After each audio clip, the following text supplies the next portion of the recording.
Builders are what we're doing is not a lot different. It's just more of it, if you will. You know, we build masonry buildings all the time, and we go in and we reinforce them all the time. All we're doing is stepping that up several notches. You know, we're putting concrete roofs on these things. It's not a lot different than a second story, you know, the floor slab on the second floor of a building. It's not a lot different than that. As far as construction, maybe a little bit thicker, may have a little more reinforcement, but it's virtually the same thing. You know, we are doing a lot of special inspections just to make sure that things are getting done the way they should get done.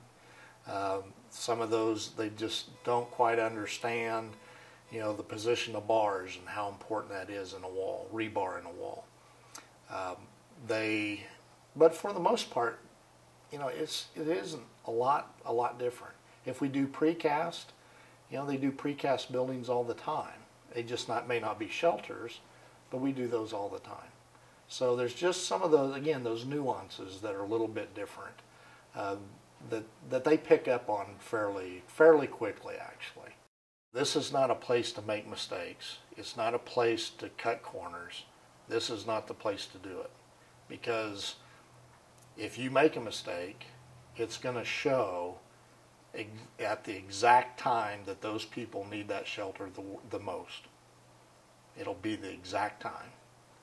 These are real proactive type situations, and things got to be right going in, because again, they may not get a second chance. You know, this may not be a high school basketball court that, you know, we get to raise and lower the goals, and we get to do that several times to make sure it works. The time that whole system is going to come around and know whether it's going to work or not is when the tornado is going to hit it.